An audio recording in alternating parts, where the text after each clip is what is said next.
జ్ఞానయోగం వ్యాసపీఠం బహువేదశాస్త్రం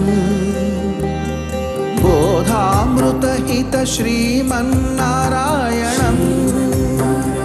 శివగౌరీ సంభాషిత సకల పురాణం అష్టాక్షరి పంచాక్షరి మంత్రావరణం అఖిల దేవతా సంస్తుతి పారాయణం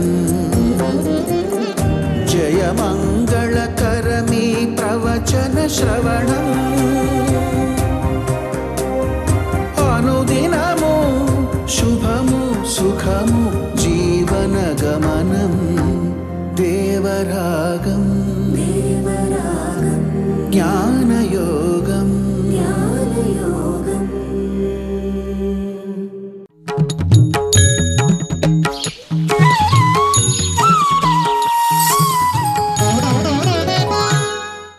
ఆపదామపహర్తారం దాతారం సర్వసంపదాం లోకాభిరామం శ్రీరామం భూయో భూయో నమామ్యహం.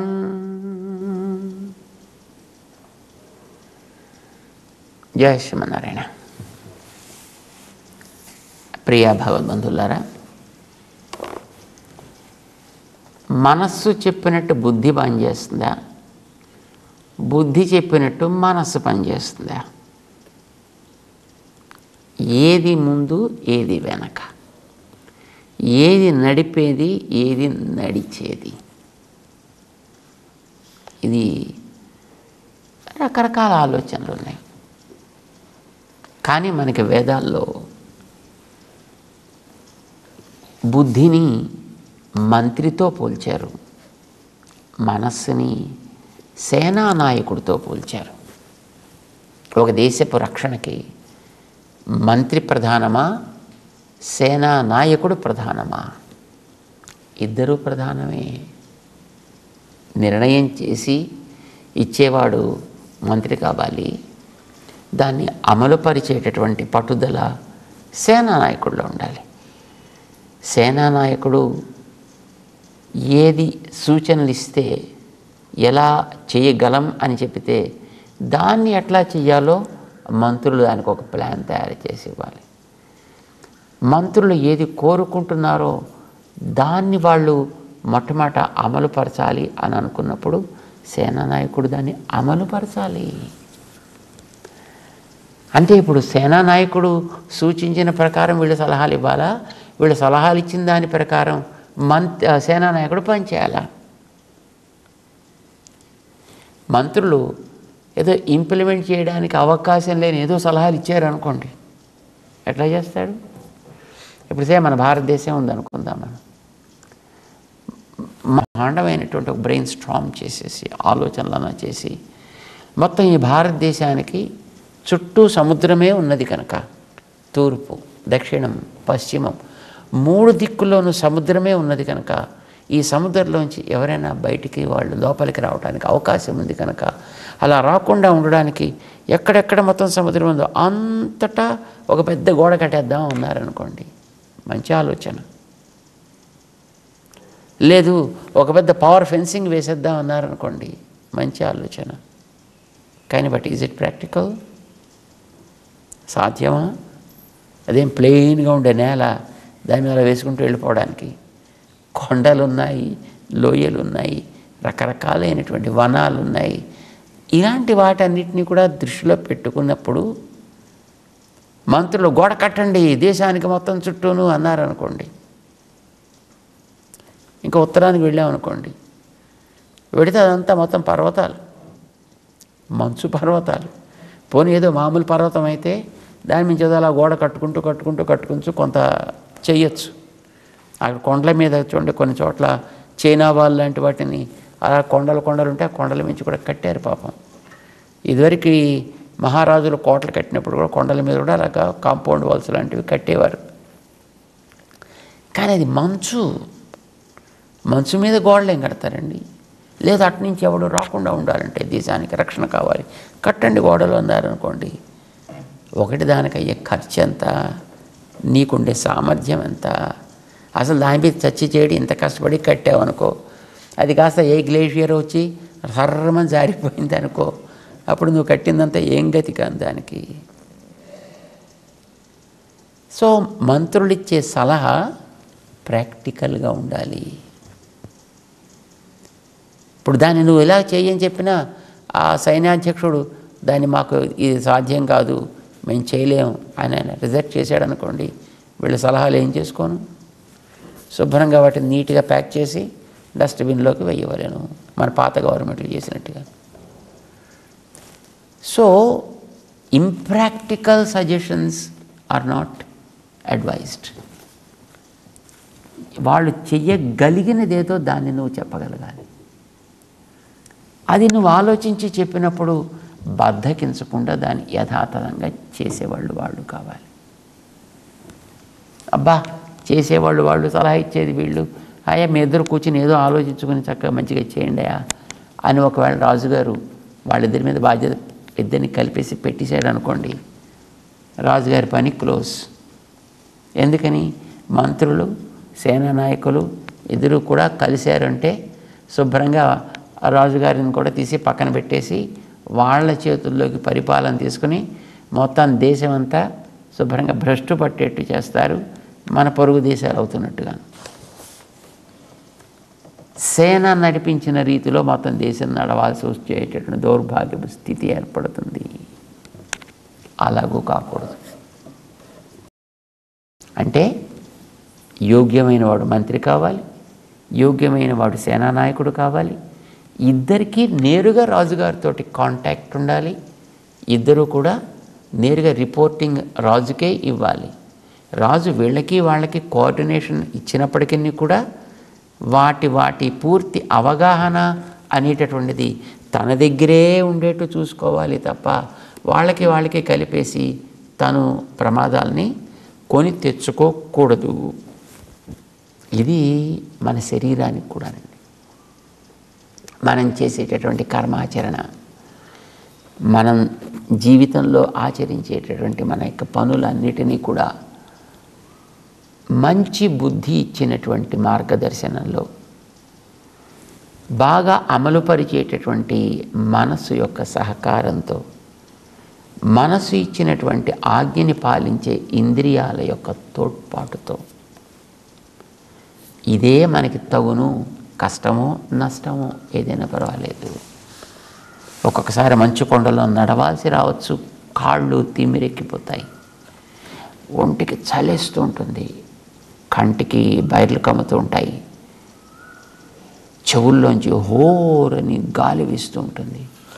అయినా సరే ఆ పట్టుదల అనేటటువంటిది వాడిని నడిపిస్తేనే వాళ్ళు దేశానికి సీమా సంరక్షకులు అవుతున్నారు.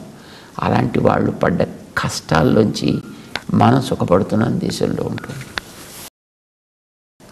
ఇది శరీరం పని చేయాలి. ఇది నాకు నచ్చింది కనుక ఇది మాత్రమే చేస్తా, ఇది నాకు నచ్చలేదు కనుక దీన్ని నేను వదిలేస్తాను అనడానికి వీల్లేదు. శరీరం పని చేయాలి, ఇంద్రియాలు దానికి తగ్గట్టుగా ఆ శరీరం చేత పని చేయించాలి. దాన్ని నడిపించడం కోసం, ఆ వ్యవస్థ సాగడం కోసం ఆ ఇంద్రియాలని కమాండ్ చేసేటటువంటి మనస్సు కావాలి. మనస్సు జ్ఞానంతో, ఆత్మగారితోటి అలాంటి ప్రేరణ పొందేటట్లుగా ఆత్మజ్ఞానాన్ని సంస్కరించాల్సినటువంటి బుద్ధి ఉండాలి. ఇవన్నీ కలిస్తే అప్పుడు వాడికి ఉండేటువంటి జ్ఞానం మంచిగా తయారైన జ్ఞానం అంటాం మనం.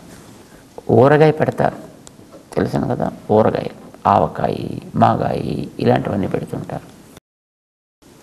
మామిడికాయ ముక్కలు కోసి పెడితే ఊరగాయ అవ్వదండి, కారం కొట్టి పెడితే ఊరగాయ అవ్వదండి, నూనె పట్టుకొచ్చి అక్కడ పెడితే ఊరగాయ అవ్వదండి, ఆ మెంతులో గింతులో పట్టుకొచ్చి పెడితే అది ఊరగాయ అవ్వదండి. ఏది ఎలా దాన్ని సంస్కరించాలి, నూనెని కాయాలా, మెంతులు వేయించాలా, లేదా కారాన్ని ఎలా తయారు చేయాలి, ఇవన్నీ తెలిసి వాటన్నిటిని కూడా ఒక పద్ధతిలో నీట్గా కలిపి వాటిని ఒక జాడీ లాంటి దేంట్లోనో జాగ్రత్తగా వాసన కట్టి ఒక చోట పెట్టి దాన్ని ఒక వారం రోజులో 10 రోజులో నెల రోజులో ఎంతో కొంత దానికి నియతమైనటువంటి ఒక సమయం వరకు దాన్ని అట్టే పెడితే అది లోపల పక్వమైనటువంటి ఒక ఊరగాయి. అప్పుడు నువ్వు దాంట్లో చక్కగా వేసుకుని నీట్గా కలుపుకొని తింటుంటే అప్పుడు నీకు మంచి రుచినిస్తుంది అన్నమాట. ఏ పదార్థమైనా అంతే. దాన్ని తయారు చేసిన తర్వాత దానికి చక్కగా పరిపాకం పొందేటట్లుగా దానికి ఒక అవకాశం ఇచ్చి అప్పుడు వాడితే దానివల్ల ప్రయోజనం పొందుతాం. నాయనా మనిషి, నీ జ్ఞానమైన అంతే అని చెప్తున్నాడు 5వ అధ్యాయంలో 17వ శ్లోకంలో శ్రీకృష్ణ పరమాత్మ. జ్ఞానము నీ దగ్గర ఉండేటటువంటిది దేనికి పనికి రావాలయా అంటే ఇది తిండి, ఇది కూర, ఇది ఆయి, ఇది కాయ, ఇది పండు, లేకపోతే ఇది బల్ల, ఇది గోడ, ఇది రూఫు, ఇది కుర్చీ, ఇది టేబుల్, ఇది పెన్ను, ఇది ల్యాబ్, ఇది సైన్సు, ఇది పుస్తకము, ఇవి చెప్పడానికి మాత్రం పనికొస్తే ఆ జ్ఞానం ఉత్త దండగా. మరి దేనికి పనికి రావాలి? ఇవి దేనికి పనికి వస్తాయి? ఇవి తిండి సంపాదించడానికి పనికొస్తాయి. తిండి దేనికి ఉపయోగపడుతుంది? శరీరం మాత్రమే పోషణ జరగడానికి ఉపయోగపడుతుంది. శరీరాన్ని నువ్వు ఎంత పోషించినా ఒకనాడు మళ్ళీ అది పోక తప్పదు. శరీరాన్ని నువ్వు పోషించాలి, కానీ ఆ పోషణ జరిగేటటువంటి తీరు నీకు లాభదాయకంగా ఉండాలి. నీకు ఆత్మకి లాభదాయకంగా ఉండేటటువంటి రీతిలో శరీర పోషణ జరగాలి తప్ప శరీరం కోరినట్టుగా శరీరాన్ని పోషణ చేస్తే వాడు 70 కేజీలు ఉండవలసిన వాడు 170 కేజీలు వాడు అవుతాడు. వాడు తిరగడానికి 3 అడుగుల ద్వారం తీసేసి 6 అడుగుల ద్వారం పెట్టాల్సి వస్తుంది. ఎందుకు పనికిరాని వాడు అవుతాడు వాడు. శరీర పోషణ కోసం నువ్వు బతకటం లేదు. నువ్వు ఇందులోకి వచ్చిన పర్పస్ నెరవేరడానికి నీ శరీర పోషణ అవసరమైంది. వాహనంలో ఇంధనాన్ని మనం పోస్తామండి. ఇంధనం పోయడం కోసం కారు నడవడం కోసం ఇంధనమా? ఎక్కడో చోట ఉంది కనుక ఏదో ఇంధనం పట్టుకొచ్చి అక్కడ దీంట్లో ఎంత పొయ్యాలని పోస్తామా? నడవటం అనేది నీకు ప్రధాన లక్ష్యం. ఆ లక్ష్యాన్ని నెరవేర్చడానికి దాంట్లో ఇంధనం చేర్చాలి కనుక నువ్వు ఇంధనం పట్టుకొచ్చి దాంట్లో చేరుస్తావు. కారు సాగుతూ ఉంటుంది. శరీరంలో నువ్వు వేసే ఆహారాలైనా అంతే. అది నువ్వు నోటికి పెట్టే ఆహారం కావచ్చు, ముక్కుకు పెట్టే ఆహారం కావచ్చు, కంటికి పెట్టే ఆహారం, చెవులకు పెట్టే ఆహారం, చర్మానికి పెట్టే ఆహారం, మనస్సుకి పెట్టే ఆహారం, బుద్ధికి పెట్టే ఆహారం కూడా దేనికి ఉపయోగపడాలి? ఈ లభించినటువంటి వాహనం గమ్యం చేరగలిగేటట్లుగా ఉండాలి. ఎప్పుడు గమ్యం చేరగలుగుతుంది? దీనికి మధ్యలో ఏర్పడ్డటువంటి బ్రేక్స్ పోవాలి, చెత్త పోవాలి, మిగతా ఉండే అడ్లన్నీ పోవాలి, అప్పుడు ఇది చేరాలి. ఆ అడ్లకి చెత్తకి కల్మషములని పేరు. ఈ కల్మషాలు పోతే అప్పుడు నీ వాహనం హాయిగా సాగుతుంది. దేంతో పోతాయి ఇవి? నిర్ధూతములు ఎప్పుడవుతాయి? జ్ఞాన నిర్ధూతములు కావాలి. మంచి జ్ఞానంతో, పరిపాకమైనటువంటి జ్ఞానంతో ఇవి నిర్ధూత కల్మషములు కావాలి. ఏవి కావాలి? నీ చేసే పనులన్నీ. నువ్వు ఏ పని చేయి, నీ జ్ఞానంతో కర్మల యొక్క అవరోధాలని తొలగించినది కావాలి. అట్లాంటి జ్ఞానాన్ని నువ్వు పొందాలి. ఎప్పుడు వస్తున్నది? 4 మెట్లు 17వ శ్లోకంలో చెప్పాడు 5వ అధ్యాయంలో. తద్బుద్ధయః తదాత్మానః తన్నిష్ఠాః తత్పరాయణాః. ఈ 4 జరగాలి. నీ యొక్క విశ్వాసంలో స్థిరత కావాలి. లక్ష్యం అనేది నీకు నిశ్చయంగా ఏర్పడాలి. దానికి తగ్గట్టుగా నీ బుద్ధి పనిచేయాలి. ఆ బుద్ధి ఇచ్చిన సలహాని అంగీకరించగలిగేట్టుగా మనస్సుని కమాండ్ చేయగలగాలి. మనస్సు చెప్పినట్టుగా ఇంద్రియాలు నడవగలగాలి తప్ప ఇంద్రియాలు చెప్పినట్టు మనసు సాగి అయితే మనసు నడిపించినట్టుగా బుద్ధి దాని వెంట పోతే అప్పుడు నువ్వు కూడా అధోగతి పాలవుతావు. అప్పుడు రథం రోడ్డు మీద ఉండదు, ఇటు అటు ఉండేట తుప్పల్లో పడి ఉంటుంది. కానీ బుద్ధి చెప్పినట్టుగా మనస్సు నడిచి, మనస్సు చెప్పినట్టుగా ఇంద్రియాలు సాగి, ఇంద్రియాలు నడిపించినట్టుగా దేహం నడిచి కర్మ అనుష్ఠానం జరిగితే, వీడు చేసేటువంటి కర్మ ఆచరణ జరిగితే అప్పుడు అది తత్ అయింది. తెలుసుకోవాల్సిన దాన్ని తెలుసుకున్నదైంది, నడవాల్సిన క్రమంలో నడిచేదైంది. దేన్ని ఇప్పుడు మనకి దేహాన్ని తెలుసుకుంటున్నాం, ఈ దేహం మారిపోతుంది, మనం చూస్తుండగానే మారిపోతుంది. కొంతమంది అంటుంటారు కదండి, అరే అదేమిట్రా చూస్తుండగానే అంత పొడుగైపోయావు అంటుంటారు కదండి.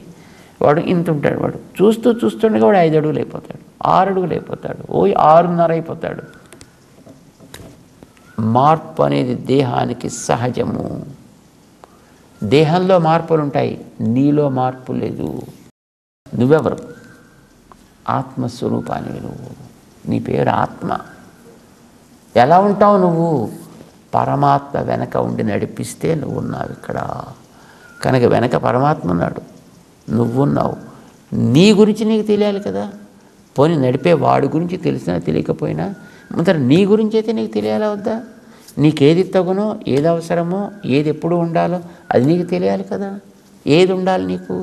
ఆనందం కావాలి. ఎలా ఉండాలి? ఎప్పుడు ఉండాలి. ఇంకెలా ఉండాలి? అన్నిటికంటే ఉత్తమమైంది కావాలి. That's correct.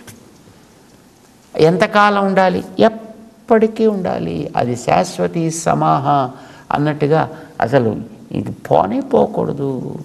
అలాంటి స్థితికి పేరు అపునరావృత్తి. దాన్ని నేను పొందుతానా? ఎస్, తప్పకుండా పొంది తీరుతావు. గచ్చంతి అపునరావృత్తిం. ఎప్పుడు? జ్ఞాన నిర్ధూత కల్మషాహ.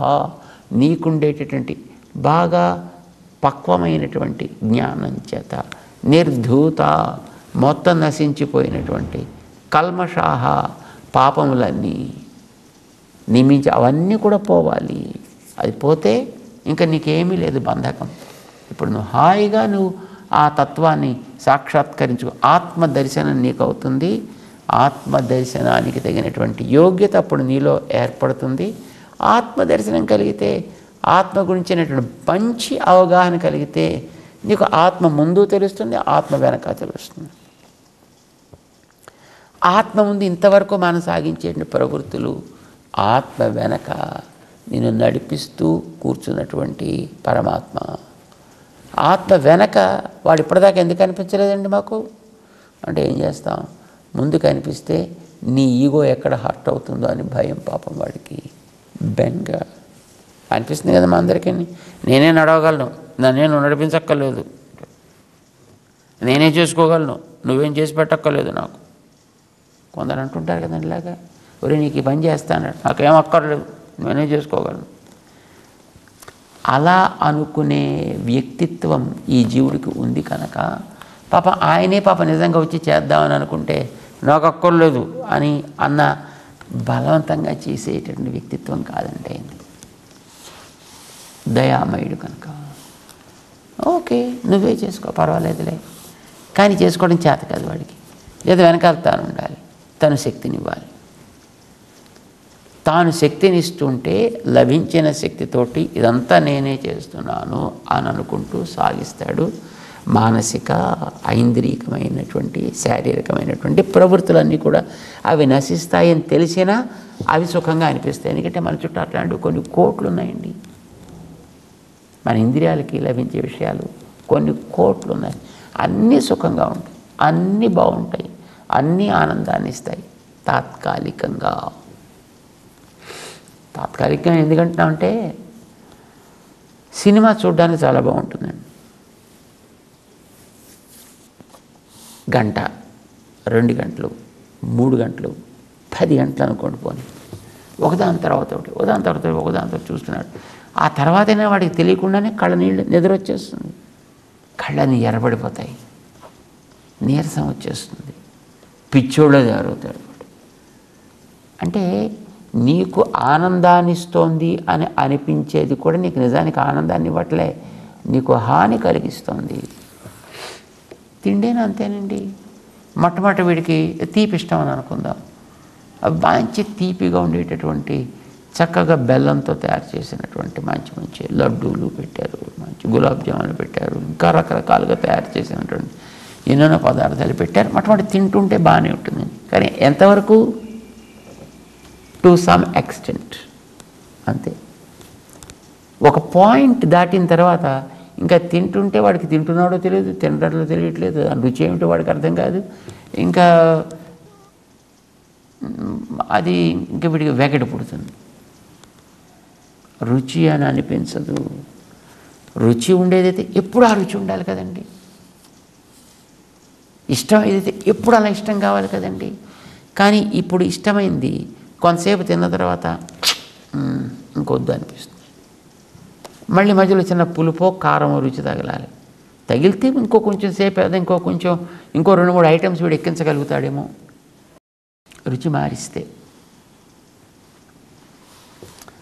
ఇవేవి కూడా వీడికి నిజంగా సుఖం, శాశ్వతం, ఆనందం అనేదాన్ని ఇచ్చేవి కావు. ఇస్తున్నట్టు అనిపిస్తున్నాయి, తాత్కాలికంగా కలిగిన పీడని తగ్గిస్తున్నాయి. వీడు నిజంగా సుఖం అనుకుంటున్నాడు, అయిపోతుంది. దాంతో మనం తృప్తి పడదామా? లేదా ఒకనాడు లభిస్తే ఇంకెప్పుడు తరగనటువంటి సుఖాన్ని ఇచ్చే, ఆనందాన్ని ఇచ్చేటటువంటి, మార్పు అనే దానికి గురి కాకుండా ఉండేటటువంటి ఆత్మానందాన్ని పొందుదామా? కాస్త కూస్తో బుద్ధున్నవాడైతే ఆత్మానందాన్ని మనం పొందాలి అని అనుకుంటాడు. ఎస్, ఆ ఆత్మానందాన్ని నువ్వు పొందాలి అని అంటే, శాశ్వతమైనటువంటి స్థితిని నువ్వు పొందాలి అంటే దాన్ని లక్ష్యంగా పెట్టుకో, దానిని విశ్వాసంగా పెట్టుకో, పట్టుదల దాని ఎందుకు కలిగేట్టు చేసుకో. దాని విషయంలో మనసుని కన్విన్స్ చేయి, ఇంద్రియాలను కన్విన్స్ చేయి, నీ బాడీని కన్విన్స్ చేయి. You can simply achieve it. జ్ఞాన నిర్ధూత కల్మషాహ, వీడికి జ్ఞానంతో కల్మషాలన్నీ తొలగి అప్పుడు తప్పనిసరిగా తిరిగి ఒకసారి వస్తే నాశనం కాకుండా ఉండే అపునరావృత్తి లక్షణమైనటువంటి స్థితిని వీడు గచ్చంతి, వీడు కాదు వీళ్ళు, అలా ఉండేవాళ్ళు ఎవరైతే వాళ్ళు తప్పకుండా పొంది తీరుతారు సుమా. ఇది కృష్ణుడు మనకి చాలా చక్కగా అర్థమయ్యేటట్లుగా ఆయన చెప్పాడు. సింపుల్గా చెప్పేసాడు. తద్బుద్ధయ తదాత్మానస్తన్నిష్టా తత్పరాయణా గచ్చంతి అపునరావృత్తిం జ్ఞాన నిర్ధూత కల్మషాః అని చెప్పాడు ఆయన. ఆయనతో చెప్పేసాడు కానీ మనకు అది అర్థం కావద్దు. ఆయన ఒక్క శ్లోకంలో చెప్పాడు 32 అక్షరాలతోటి. మనం ఇంతసేపు చెప్పుకున్నా ఏం అర్థమైందయ్యా మనకి అని అంటే, ఏమిటో అంతా బాగుందండి, ఇంత అర్థమైనట్టే అనిపిస్తుందండి అంటాం తప్ప మనం చేసేటువంటి పనిలో దాన్ని మళ్ళీ మనం ఇంప్లిమెంట్ చేయగలమా, దాన్ని మన ఆచరణలోకి తేగలమా అని అంటే ఎక్కడికక్కడే రోడ్ బ్లాక్స్, ఎక్కడికక్కడే మనకి ఇబ్బందులు, ఎక్కడక్కడే మళ్ళీ మనకి వెనక్కి లాగేసేటటువంటి శక్తులు ఇవన్నీ ఉంటాయి ప్రపంచంలో. అయినా తెలుసుకోవడం అనేది మొట్టమొదటి కర్తవ్యం కనుక మనం గతంలో అనుకున్నాం, నువ్వు చాలా చక్కగా వీడియో తీసి చాలా చక్కగా కెమెరాతోటి మంచి అంతర్జాతీయ స్థాయిలో పిక్చర్స్ తీయగలగాలి అని అంటే కెమెరా పట్టుకుని జ్ఞానం ముందర కావాలి. నీకు చేసే పని మాత్రమే ప్రధానం కాదు, ఆ పని వెనకాత ఉండాల్సిన జ్ఞానం కూడా నీకు కావాలి.